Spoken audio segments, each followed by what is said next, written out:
How's it going, everyone? It's Alex with AC Flips. I'm a full-time six-figure Amazon seller, and in today's video, I wanted to talk to you about the importance of a spend goal. When it comes to selling on Amazon, it's really just a numbers game. The success of your business directly correlates with the amount you're going to spend on your business. Now, everybody has certain criteria, whether that's $3, 30% ROI, but if you're buying more products with items that meet that criteria, you're going to grow regardless. With having a spend goal, you can predict and calculate future sales by knowing how much you're spending and how much that's leading to revenue. All of these things are going to add up to what it's going to take to be able to grow your business as fast as you want to scale it. If you want to hit 100K per month, you need to understand how much spend is going to take on inventory to be able to achieve those numbers. So how do we calculate our spend goal? Now, there's no perfect system, but the easiest way to understand what numbers you're going to need to achieve a certain sales goal is to find your cost of goods sold for the last 6 months. On top of that, you want to know your revenue for the last 6 months as well. And then you're going to divide the cost of goods sold by the revenue to get a ratio or percentage.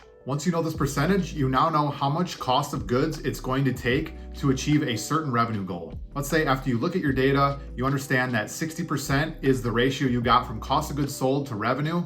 You now know if you want to hit a $10,000 month or a $100,000 month, you need to spend $6,000 or $60,000 respectively. That percentage might be higher or lower depending on the type of items you're selling, but either way, it's good to understand that so you know exactly how much you should be spending. I have built a spreadsheet for myself that tracks exactly my last 12 months of spend versus revenue, and then I'm also able to project future growth based on those numbers, right? So if I want a 20% month over month increase in revenue each month, I know how much spend I need to achieve based on my history of, cost of goods sold versus revenue. And then once you really understand that you need to be spending $300 a day or $1,000 a day or $2,000 a day, it really helps you focus on the tasks that are most important to achieve that goal, right? If you're only spending an hour and a half sourcing a day, and some days you're spending 500, some days you're spending 0, you're really not knowing how much you're actually going to achieve in sales because you don't have a goal that you're specifically trying to achieve. Some things to remember: you don't want to be obsessed with that spend goal number, especially if you calculate it out to what you need to spend daily. Doing that is just going to mess with your head. It's going to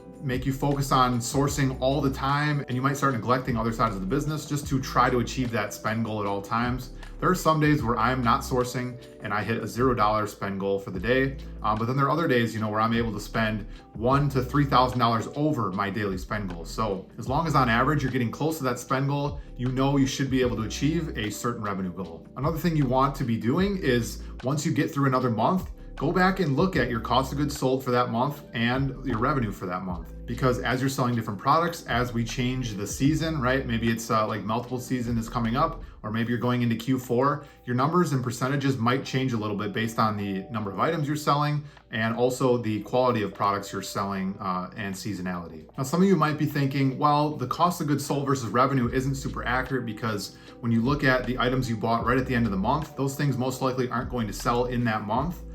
While that's true, this just helps you get a better understanding of how much you maybe should be spending to project out how many sales you think you're going to get. It's not a perfect system, but it is some starting point where you can see, all right, I need to spend $1,000 a day on average, and that should achieve a certain goal, right? And that can always be adjusted. If you spend $1,000 a day expecting to sell $50,000 in revenue and you actually did $55,000, okay, go back, change the numbers, project out what you think next month if you're going to spend $1,200 a day and you think you can hit 60,000, but you actually hit 58. All right, so maybe your profit and ROI shifted that month. So all of these analytics that you have are only going to help you in your business to make better decisions in the future and then help project how much you're going to make in the future as well. In this business, the more data you have in front of you, the better you can predict your sales in the future, how much your business is going to grow, and how successful you really can be selling on Amazon. So that's all I have on the importance of my spend goal. I hope at the minimum, I at least convinced you to calculate your spend goal, see what you think you're supposed to be spending versus what you're actually spending,